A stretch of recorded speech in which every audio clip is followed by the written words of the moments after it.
이놈아, 평생 까막 눈으로 살거라. 그래야 내 목숨이라도 붙어 있을 테니. 숙모 민씨는 광기에 어린 눈으로 조카의 천자문을 불 속으로 던져 넣었습니다. 글자를 모르면 바보가 될 줄 알았겠지요. 하지만 숙모는 몰랐습니다. 그날 밤 화로 속에서 타들어가던 것은 종이가 아니라 숙모의 목을 칠 섯을 퍼런 칼날이었다는 사실을 말이지요. 10수년 뒤 거지꼴로 쫓겨났던 조카가 글 한자 모르는 까막눈인 채로 돌아와 단 한 장의 종이도 없이 숙모의 숨통을 조여버린 기막힌 사연. 오늘 그 통쾌한 복수극이 시작됩니다. 옛 조상들의 삶과 지혜가 담긴 이야기, 구독과 좋아요로 복 듬뿍 받아가세요. 이제 매월 야담 속으로 들어가 보겠습니다.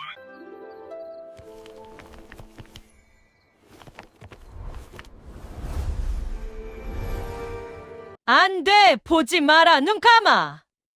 숙모 민씨의 날카로운 비명이 사랑방의 정막을 찢었습니다. 하지만 7살 경문이는 눈을 감지 않았습니다. 아니, 눈을 깜빡이는 시간조차 아깝다는 듯 화로 속을 뚫어지게 응시했지요. 방 안에는 기이한 소리만이 가득했습니다. 타닥, 타다닥. 아이들이 애지중지하던 천자문이 불길에 말려 들어가며 비명을 지르고 있었습니다. 민씨 부인은 미친 듯이 종이를 찢어 화로 속으로 쳐넣었지요. 이걸 보면 너희도 죽어. 알겠느냐? 이건 저주받은 책이야. 민씨 부인의 손끝이 미세하게 떨리고 있었습니다. 보통 아이들이라면 울음을 터뜨리며 도망쳤을 법한 섯을 퍼런 기세였으나 이상하게도 쌍둥이 형제는 너무나 고요했습니다. 경문이와 경문은 약속이라도 한 듯 화로 앞에 밧줄로 묶인 듯 서서 타들어가는 글자들을 그저 묵묵히 바라보았습니다. 종이가 타들어가며 검은 재가 되어 허공으로 흩날릴 때마다 경문이의 입술이 아주 작게 움직였습니다. 마치 무언가를 주문처럼 외우는 듯 했지요. 허나 민씨 부인은 미처 알지 못했습니다. 제 손으로 태워버린 그 종이 제가 도리어 아이들의 눈동자에 씻을 수 없는 문장으로 박히고 있다는 사실을 말이지요. 숙모가 승리감에 취해 화로 뚜껑을 닫는 그 찰나 경문이는 이미 타버린 글자 너머로 숙모가 숨기려던 가문의 추악한 비밀을 통째로 삼키고 있었습니다. 숙모님, 그건 태우지 마세요. 그 종이 뒷면에 아버지가 빨간 그림을 그리셨거든요. 경문이의 서늘한 목소리에 민씨 부인이 흠칫 놀라 손을 멈췄습니다.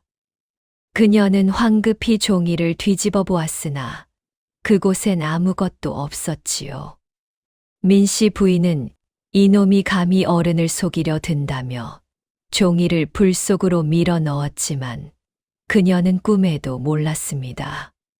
자신이 종이를 뒤집어 확인하던 그 짧은 3초 사이 경문이가 숙모의 손가락 사이로 드러난 자개장 밑에 숨겨진 그림자를 완벽히 확인했다는 것을요. 민씨 부인은 유언장을 다 태웠다고 믿으며 쾌재를 불렀으나 아이들의 눈은 이제 더 이상 슬퍼하는 아이의 눈이 아니었습니다. 먹잇감을 사냥하기 전 지형지물을 완벽히 외워버리는 포식자의 눈이었지요. 민씨 부인은 그날 이후 쌍둥이 형제를 곧간 옆 작은 골방에 가두었습니다. 밥이라곤 식어 빠진 주먹밥 한 덩이가 전부였으나 그녀가 진짜 노린 것은 아이들의 머릿속이었습니다. 숙모는 수시로 골방 문을 벌컥 열어젖혔습니다. 이놈들, 지금 뭐 하고 있느냐? 빛 한 줄기 들지 않는 어둠 속에서 경문이와 경문은 바닥에 엎드려 무언가를 긁고 있었지요. 숙모가 횃불을 들이대자 아이들은 화들짝 놀라며 손을 뒤로 숨겼습니다. 경문이의 손끝엔 검은 숫덩이가 묻어 있었고 바닥엔 글자라기엔 기괴하고 그림이라기엔 정교한 선들이 어지럽게 널려 있었습니다. 이게 뭐냐? 글을 쓰려는 게냐? 민씨 부인의 눈이 가늘어졌습니다. 경문이는 고개를 푹 숙이며 떨리는 목소리로 대답했지요. 아닙니다. 숙모니, 배가 너무 고팠어서 먹고 싶은 떡을 그린 것입니다. 민씨 부인은 비웃음을 흘리며 바닥을 짓밟았습니다. 떡이나 그리며 평생 까막 눈으로 살라며 방을 나섰으나 골방 밖에서 들려오는 숙모의 비웃음 소리가 커질수록 경문이의 손끝은 더욱 정교하게 바닥을 훑었습니다. 숙모는 아이들이 배고픔에 미쳐 떡 그림이나 그리는 줄 알고 안심했으나 사실 그 어두운 바닥에 새겨지고 있는 것은 훗날 민씨 부인을 외통수로 몰아넣을 서슬퍼런 복수의 지도였습니다. 형, 정말 그 흙이 맞아. 동생 경무의 물음에 경문이는 짓밟힌 바닥의 흙을 조심스럽게 쓸어냈습니다. 숙모의 신발 바닥에 묻어있던 붉은 진을. 그것은 서쪽 선산 근처에만 있는 붉은 찰흙이었습니다. 숙모가 이미 아버지의 묘 자리까지 파헤치려 한다는 사실을 아이들은 흙 한 줌에서 읽어내고 있었던 것입니다. 사랑채 쪽에서 육중한 가구가 옮겨지는 쿵, 쿵 소리가 들려왔습니다. 자개장을 움직이는 소리였지요. 가자, 경무야. 우리 집을 되찾으러. 아이들은 어둠 속에서 소리 없이 개구멍을 향해 몸을 던졌습니다. 숙모는 아이들을 가두었다고 믿었으나 사실 아이들은 골방이라는 요새 안에서 숙모의 파멸을 설계하고 있었습니다.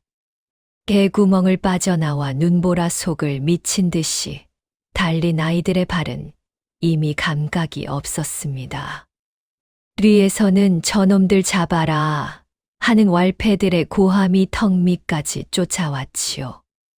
아이들이 숨어든 곳은 읍내 어귀의 기생집, 성월관의 허름한 헛간이었습니다. 소여물을 끓이던 온기가 아주 조금 남아있는 그곳에서 쌍둥이는 서로의 차가운 몸을 껴안으며 숨을 죽였지요. 형, 나 너무 무서워. 손이 안 움직여. 화상을 입은 경무의 손은 짓물러 있었고 경문이의 발바닥은 날카로운 얼음에 찢겨 붉은 피가 눈밭을 수놓고 있었습니다. 그때였습니다. 헛간 문이 거칠게 열리며 몽둥이를 든 마당쇠가 들이닥쳤습니다. 이 쥐새끼 같은 놈들, 감히 여기가 어디라고 기어들어와.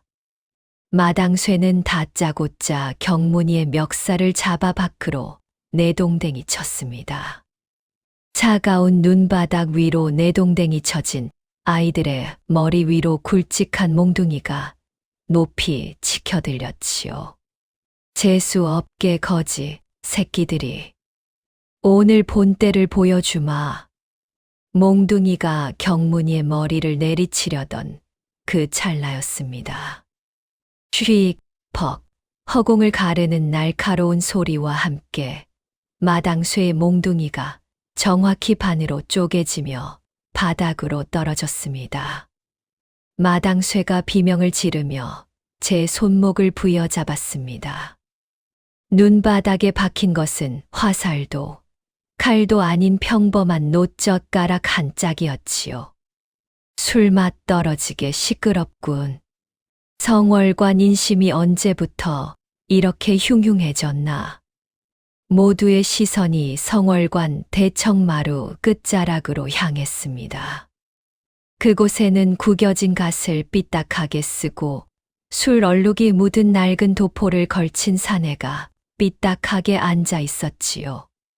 며칠은 깎지 않은 듯한 거뭇한 수염에 눈은 반쯤 풀려 있었지만 그 안광만큼은 서리빨처럼 날카로웠습니다. 바로 전직 사헌부 감찰 송이익이었습니다. 송이익은 남은 젓가락 하나로 육포를 찍어 질겅거리며 마당으로 내려왔습니다. 비틀거리는 발걸음이었으나 그가 한 걸음 내디딜 때마다 왈패들이 주춤하며 길을 터주었지요. 이보시오, 양반님. 이놈들은 도둑놈들입니다. 민씨 부인이 현상금까지 걸었다고요. 마당쇠의 외침에 송이익은 코웃음을 쳤습니다. 도둑놈. 내 눈엔 도둑 맞은 강아지들로 보이는데 현상금이라. 그 돈 나한테 주면 내가 이 아이들을 사치. 송이익은 품속을 뒤적거리더니 은자 한 양을 월매기생집 주인에게 던졌습니다. 그리고는 떨고 있는 쌍둥이 형제에게 커다란 도포 자락을 펼쳐 보였지요. 가자, 꼬맹이들아.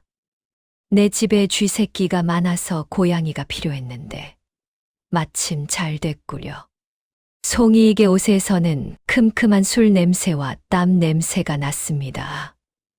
하지만 아이들에게 그 냄새는 세상 그 어떤 향기보다 따뜻하고 안전하게 느껴졌지요. 송이익이 아이들을 데리고 대문을 나설 때 저 멀리 구석에서 마른 명태 대가리를 씹고 있던 정체불명의 식객이 나직하게 중얼거렸습니다. 허허, 썩은 동화줄인 줄 알았더니 난세의 영웅이 될 상인가. 재미있군. 눈보라 속으로 사라지는 세 사람의 그림자 뒤로 새로운 인연의 소용돌이가 치기 시작했습니다. 송이익의 집은 고을 외곽, 대나무 숲이 우거진 언덕배기에 홀로 서 있는 낡은 기와집이었습니다. 실은 벗겨지고 기와 틈새로 잡초가 무성했으나 방 안에는 주인을 닮아 꼬장꼬장한 서책 냄새가 가득했지요. 방 안에 들어서자마자 송이익은 아궁이에 장작을 밀어 넣었습니다. 구들장이 뜨끈해질 무렵 그는 부엌에서 찬밥 덩어리와 김이 모락모락 나는 실의 깃국을 내왔지요. 먹어라. 체하지 않게 꼭꼭 씹어 먹고 일주일은 굶은 듯한 아이들이 허겁지겁 숟가락질을 시작했습니다. 송이익은 짐짓 무심한 척 곁눈질하며 자신의 밥그릇에서 밥을 덜어 아이들에게 얹어주었지요. 거친 수염에 가려진 입가에 옅은 미소가 번졌습니다. 배가 차오르자 경문이의 눈에 방 한 구석에 쌓인 서책들이 들어왔습니다. 경문이는 홀린 듯 책 한 권을 집어들었지요. 표지가 너덜너덜해진 두꺼운 책, 바로 조선의 형법 기초인 대명률이었습니다. 송이익이 빈 술잔을 만지작거리며 껄껄 웃었습니다. 서책은 구경해서 무엇하느냐? 까막눈이라 천자문도 못됐을 놈이. 그런데 그 순간 경문이의 입에서 믿기지 않는 문장들이 흘러나왔습니다. 무릇 사람을 죽인 자는 차명에 처하고 고의로 상해를 입힌 자는 장형 100대에 처한다. 다만 정상을 참작할 사유가 있으면 감경한다. 송이익의 술잔이 바닥으로 툭 떨어졌습니다. 경문이는 책을 펼치지도 않았습니다. 그저 겉표지만 보고도 그 안에 담긴 내용을 줄줄 읊조리고 있었던 것이지요. 너 글을 읽을 줄 아느냐? 경문이가 고개를 저으며 대답했습니다. 아닙니다. 글은 모릅니다. 다만 아버지가 보시던 책의 모양과 소리를 기억할 뿐입니다. 여러분, 여기서 송이익은 전율을 느꼈습니다. 아이는 글자를 읽는 게 아니었습니다.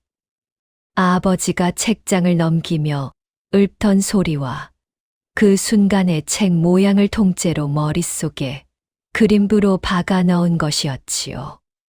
글자를 태워 바보를 만들려던 숙모의 계획은 완전히 빗나갔습니다.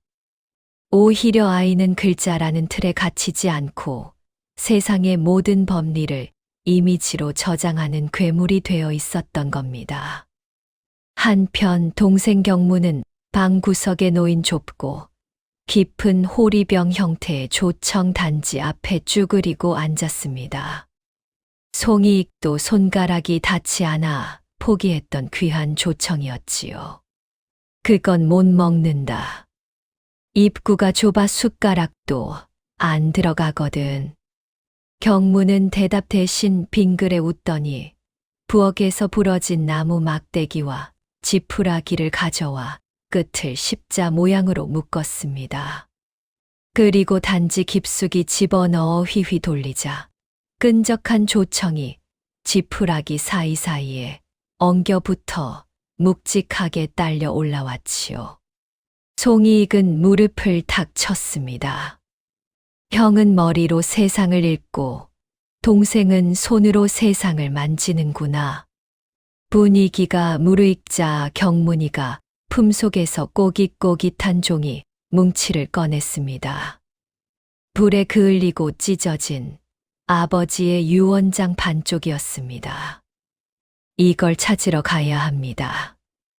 자개장 및 어둠 속에 나머지 반쪽이 숨겨져 있습니다. 송이익의 눈빛이 서슬퍼런 감찰 시절로 돌아왔습니다. 좋다. 내 밥값은 해야겠구나. 잃어버린 반쪽을 찾아 퍼즐을 맞추는 건 내 전공이지. 대나무 숲의 바람 소리가 처량하게 울리는 밤, 몰락한 양반과 두 천재 아이의 위험한 공조가 비로소 시작되었습니다. 송이익의 집에서 맞이한 아침은 차가웠으나 아이들의 눈빛은 전날보다 더욱 또렷해졌습니다. 이제 남은 것은 숙모의 서슬퍼런 감시를 뚫고 자개장 밑에 잠든 진실을 건져 올리는 일뿐이었지요. 송이익이 작전을 구상하며 턱을 괴자 경무가 품속에서 낡은 대나무 살과 끈적한 헝겊 뭉치를 꺼냈습니다. 어르신, 저는 자개장 밑에 손이 닿지 않아도 종이를 꺼낼 수 있습니다. 송이익이 의아해하자 경문이가 대신 설명했습니다. 숙모님이 저희를 굶겨 죽이려 꿀창고에 가두셨을 때 저희는 그곳에서 밥 대신 조청을 찍어 먹으며 버텼습니다. 좁은 구멍에 든 조청을 한 방울도 남기지 않고 낚아채는 법을 숙모님이 몸소 가르쳐 주신 셈이지요. 아이들을 짓밟으려 했던 숙모의 악행이 도리어 아이들에게 가장 정교한 낚시 기술을 연마하게 한 것입니다. 숙모는 아이들이 그곳에서 울고만 있을 줄 알았겠지만 쌍둥이는 어둠 속에서 조청의 점성과 대나무의 탄성을 몸으로 익히고 있었습니다. 그때 밖에서 수상한 발소리가 들려왔습니다. 송이익이 급히 불을 끄고 아이들을 병풍 뒤로 숨겼지요. 이방 나으리, 이쪽입니다. 송이익이라는 자가 그 쥐새끼들을 숨겨주고 있다니까요. 민씨 부인의 사주를 받은 이방과 나졸들이 마을 어귀까지 들이닥친 것이었습니다. 방 안에는 숨막히는 정적이 흘렀습니다. 여러분, 여기서 많은 분이 송이익이 아이들을 데리고 뒷산으로 도망칠 거라 예상하십니다. 하지만 아닙니다. 지금부터가 진짜 사이다의 시작입니다. 송이익은 도망치는 대신 오히려 나졸들이 있는 쪽으로 당당히 문을 열고 나갔습니다. 이방, 아침부터 남의 집 대나무 숲에서 무얼 하는 게냐? 술 냄새라도 맡고 온 게냐? 송이익이 밖에서 나졸들의 시선을 끄는 사이 경문과 경문은 담장 너머 개구멍을 향해 몸을 날렸습니다. 경문이의 머릿속 지도는 한치의 오차도 없었지요. 경무야, 자개장 왼쪽 세 번째 다리다. 각도는 45도, 거리는 너의 팔보다 한 뼘 더 깊어. 경문이는 눈을 감고도 어젯밤 본 자개장 밑의 풍경을 그려냈습니다. 그를 몰라 기억력이 퇴화했을 거라 믿었던 숙모의 뒤통수를 치는 그림 같은 복기였습니다. 아이들이 도착한 곳은 최대감 댁 뒷마다. 민씨 부인이 이방과 함께 송이익의 집을 털러 간 사이 집안은 텅 비어 있었습니다. 경무는 품속에서 조청 뭉치를 꺼내 대나무 끝에 정성스럽게 발랐습니다. 끈적하고 되직한 조청이 달빛을 받아 번들거렸지요. 형, 간다. 경무가 사랑방 문을 열고 자개장 밑 어둠 속으로 대나무 살을 밀어 넣었습니다. 탁 무언가 끈적하게 달라붙는 소리가 났습니다. 그 순간 멀리서 민씨 부인의 고함 소리가 들려왔습니다. 속았다. 이놈들이 집으로 돌아갔다. 사랑방으로 가라. 발소리가 점점 가까워지고 있었습니다. 경무의 손끝이 파르르 떨리기 시작했지요. 사랑방 문 밖에서 들려오는 발소리는 거칠고 다급했습니다. 민씨 부인이 송이익의 집에서 속았음을 깨닫고 하인들을 몰아 복수하러 돌아온 것이지요. 거기 누구냐? 사랑방 문이 왜 열려 있어? 숙모의 비명 같은 고함이 마당을 울렸습니다. 횃불의 붉은 그림자가 창호지 문 위로 괴물처럼 일렁였지요. 방 안 경무는 바닥에 납작 엎드린 채 대나무 살을 쥐고 있었습니다. 저적 자개장 깊숙한 곳. 조청이 묻은 대나무 끝에 무언가 묵직하게 달라붙는 감각이 전해졌습니다. 십수년의 먼지 속에 파묻혀 주인을 잃은 채 울고 있던 아비의 마지막 숨결. 유언장 반쪽이었습니다. 형, 붙었어. 그런데 너무 무거워. 먼지랑 엉겨 붙었나 봐. 경무의 이마에 송골송골 식은땀이 맺혔습니다. 너무 세게 당기면 종이가 찢어질 것이고 너무 늦게 당기면 숙모에게 잡힐 판이었지요. 경문이는 문틈으로 밖을 내다보며 숫자를 셌습니다. 10걸음 9걸음 경무야, 지금이야. 아버지를 믿고 당겨. 민씨 부인은 제 발등을 찍는 도끼가 어디서 날아오는지도 모른 채 문을 걷어찼습니다. 그녀는 아이들이 종이를 낚아채 창문으로 달아날 거라 짐작하며 뒷뜰부터 살피라 소리쳤으나 정작 사랑방 문이 열렸을 때 마주한 것은 어둠 속에 당당히 앉아있는 두 청년의 서늘한 눈빛이었습니다. 멀컥 사랑방 문이 거칠게 열렸습니다. 민씨 부인이 숨을 헐떡이며 들어섰지요. 그녀의 눈에 비친 것은 어둠 속에서 멍하니 서 있는 쌍둥이 형제였습니다. 이 도둑놈들, 결국 여기까지 기어들어와? 민씨 부인은 경무의 손에 들린 대나무 살을 보았습니다. 끝에는 먼지 뭉치와 함께 꼬깃꼬깃한 종이, 조각이 붙어 있었지요. 그게 뭐냐? 그걸 가지면 세상이 바뀔 줄 알았더냐? 글도 모르는 까막 눈들이. 민씨 부인은 비웃으며 경무의 손에 써 대나무 살을 가로채 바닥에 팽개쳤습니다. 그리고는 구두발로 종이를 짓밟았지요. 숙모는 몰랐습니다. 그녀가 짓밟은 것은 가짜로 준비한 백지였고, 진짜 유언장은 이미 경문이의 삼배옷 안감 속으로 사라졌다는 것을요. 이방 나으리, 여기 도둑놈들을 잡았습니다.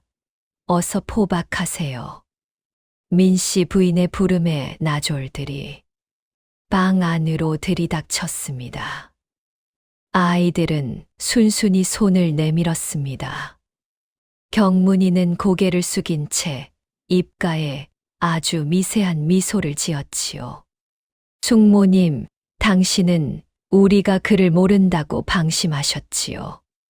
하지만 당신은 방금 당신의 몰락이 적힌 진짜 문서를 제 몸에 숨겨주신 꼴이 되었습니다. 그때 집 밖에서 요란한 노크를 부딪히는 소리와 함께 정체불명의 목소리가 들려왔습니다. 에잉 시끄러워라. 잠 좀 자자는데 거참 유난들이네. 명태 대가리를 씹으며 담장 위에 앉아있는 그 식객. 아니 암행어사의 본격적인 개입을 알리는 신호였습니다. 나졸들이 두 청년의 손목에 포승줄을 감으려던 그 찰나였습니다. 아이고, 삭신이야. 내 잠귀가 밝아 대감댁 구경 좀 하려 했더니 포졸들이 웬 젊은이들을 이리 험하게 다루나?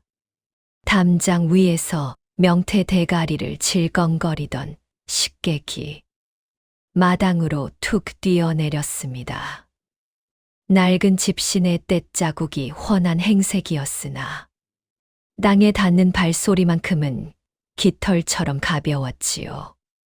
민씨 부인이 웬 거지냐며 비명을 질렀고 이방의 눈짓에 몽둥이를 든 나졸들이 식객에게 달려들었습니다. 식객은 피하지 않았습니다. 그저 옆에 세워진 낡은 대나무 빗자루를 슬쩍 집어들었을 뿐이었지요. 쥐익퍽. 나졸들의 몽둥이가 식객의 머리에 닿기도 전 빗자루 끝이 나졸들의 정강이를 톡 건드렸습니다. 나졸들은 제풀에 엉겨붙어 눈밭에 나뒹굴었지요. 민씨 부인은 그저 미친 늙은이의 행패라며 콧방귀를 뀌었으나 경문이의 눈은 식객의 빗자루 끝이 그리는 기묘한 궤적에 고정되었습니다. 아버지가 임종전 법전 옆에 그려두었던 비밀 수결. 글자를 그림으로 기억하는 경문이의 눈에는 저 식객의 움직임이 아버지가 남긴 구조 신호와 정확히 일치한다는 것이 보였습니다. 이복의 이방 마당이 이리 지저분해서야 손님을 맞겠나. 곧 귀한 분이 오실 텐데 말이야. 식객은 경문이와 눈이 마주치자 찡긋 윙크를 해 보였습니다. 민씨 부인은 저 거지와 한패라며 아이들을 지하 감옥에 가두라 호통쳤으나 경문이는 끌려가면서도 확신했습니다.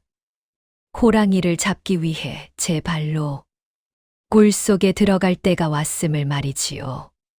차디찬 지하 감옥, 쥐새끼들조차 얼어 죽을 것 같은 냉기가 감돌았으나 경문이와 경무의 눈은 그 어느 때보다 뜨겁게 빛났습니다. 형, 지금이야. 숙모가 들이닥치기 전에 맞춰봐야 해. 경무가 삼배옷 안감에서 조청 범벅이 된 종이 조각을 꺼냈습니다. 경문이 역시 품속에 간직했던 찢어진 유언장 반쪽을 꺼냈지요. 쩍 조청의 끈적함이 두 종이를 하나로 묶었습니다.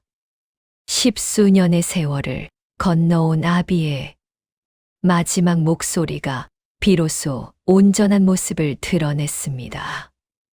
경문아, 읽어보거라. 글자도 모르는 짐승 같은 것들아. 그 종이가 너희를 구해줄 것 같으냐? 철창 밖에서 횃불을 든 민씨 부인이 비웃음을 흘렸습니다. 민씨 부인은 승리를 확신했습니다. 그를 가르치지 않았으니 저 종이는 그저 까막눈들에겐 그림 조각에 불과할 거라 믿었기 때문이지요. 하지만 경문이는 글자를 읽는 게 아니었습니다. 아버지가 유언장을 쓰며 한자 한자 읊어주던 그날의 공기, 소리, 붓끝의 움직임을 머릿속 필름처럼 재생하고 있었습니다. 경진년 섣달 금음, 최대감은 기록한다. 경문이의 입에서 서늘한 목소리가 터져 나왔습니다. 민씨 부인의 안색이 순식간에 굳었지요. 내 동생 최석과 그 처 민씨는 내가 병든 틈을 타 약탕기에 독을 섞어 나를 시해하려 하였다. 이에 모든 재산을 두 아들에게 상속하며 민씨 일가를 가문에서 파한다. 민씨 부인이 철창을 흔들며 그만하라 소리쳤으나 경문이의 목소리는 멈추지 않았습니다. 숙모가 문 밖에서 비녀를 떨어뜨리던 그날의 소리까지 낱낱이 읊조리자 복도 끝에서 나직한 박수 소리가 들려왔습니다. 암행어사 출두야. 찌하 감옥부터 최대감 댁 마당까지 역졸들의 함성이 천둥처럼 울려 퍼졌습니다. 민씨 부인은 사색이 되어 뒷문으로 내달렸습니다. 품속에는 금괴와 땅문서가 가득했지요. 허나 담장을 넘으려던 그녀의 발이 무언가에 쩍 하고 달라붙었습니다. 조카들을 굶기려 창고에 가두었을 때 아이들이 배를 채우기 위해 만졌던 그 끈적한 조청이 이제는 그녀의 도망길을 막는 족쇄가 된 것이지요. 관복을 정제하고 나타난 암행어사 송이익이 민씨 부인의 발치 앞에 섰습니다. 민씨, 내가 태운 천자문 덕분에 이 아이들은 세상 모든 형상을 기억하게 되었다. 내가 작년에 약방에서 비소를 사던 날, 내 치맛자락에 묻었던 붉은 꽃무늬까지 이 아이는 기억하고 있단 말이다. 경문이가 차가운 눈으로 숙모를 내려다보았습니다.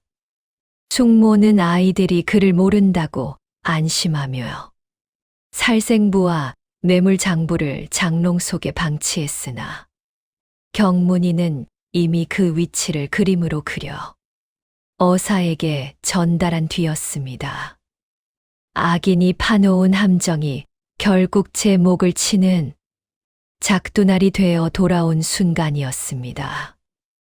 폭풍 같은 밤이 지나고 최대감 댁 마당에는 어느덧 따스한 아침 햇살이 비추기 시작했습니다. 하지만 주인을 잃은 대궐 같은 기와집은 어딘지 모르게 쓸쓸하고 공허했습니다.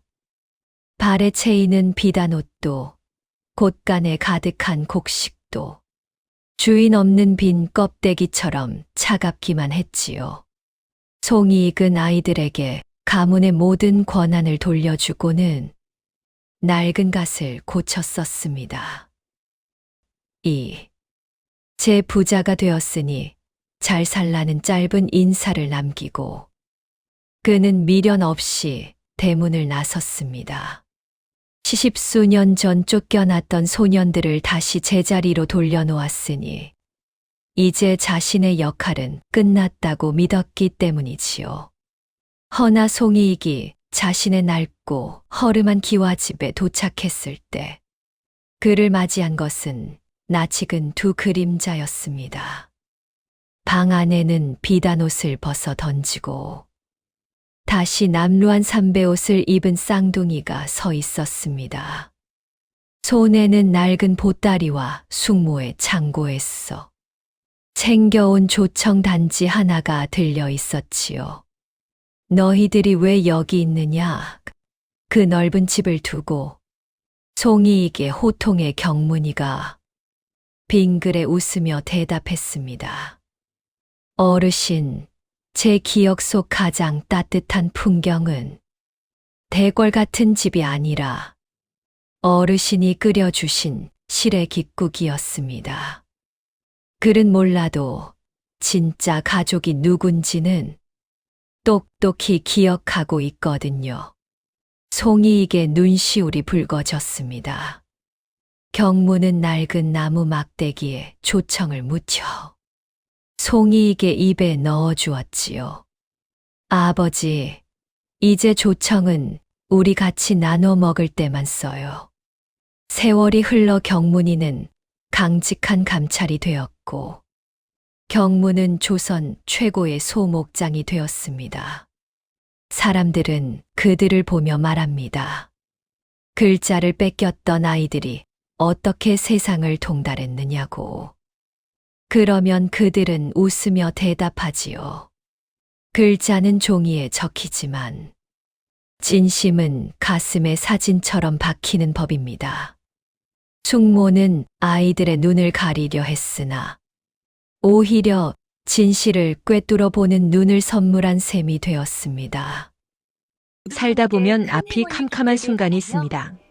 소중한 것을 빼앗기고 믿었던 사람에게 배신당할 때면 세상이 참으로 무심하게 느껴지지요. 이번 이야기는 그 절망의 끝에서 피어난 역설적인 희망을 담고 싶었습니다. 아이들의 눈을 가리려던 숙모의 악행이 도리어 진실을 보는 눈을 선물한 것처럼 우리 인생의 고난도 때로는 예상치 못한 무기가 된다는 것을요. 15년의 세월을 견뎌낸 쌍둥이의 조청 낚시를 통해 여러분의 가슴 속에도 끈끈한 용기가 전해졌기를 바랍니다. 글자는 종이에 적히지만 진심은 가슴에 사진처럼 박히는 법입니다. 숙모는 천자문을 태우면 아이들의 미래가 사라질 줄 알았지만 아이들은 글자보다 더 깊은 아비의 사랑과 진실을 기억했습니다. 진정으로 귀한 유산은 금은 보화가 아니라 내 곁을 지켜주는 사람과 고난 속에서도 잃지 않는 맑은 눈입니다. 억울한 일을 당하셨나요? 조금만 견뎌보십시오. 진실은 조청처럼 끈끈하게 붙어 결국 세상 밖으로 드러나기 마련입니다. 여러분은 인생에서 무엇을 가장 소중히 기억하며 살고 계신가요? 혹은 죽을 것 같이 힘들었던 고비가 오히려 인생의 복이 되었던 기막힌 경험이 있으신가요? 비정한 숙모에게 한 방 먹인 쌍둥이처럼 여러분의 가슴을 시원하게 했던 사이다 같은 사연이 있다면 댓글로 나눠주세요. 공감되셨다면 구독과 좋아요 부탁드립니다. 더 재미있고 통쾌한 야담으로 다시 찾아뵙겠습니다. 모두 행복한 하루 보내세요.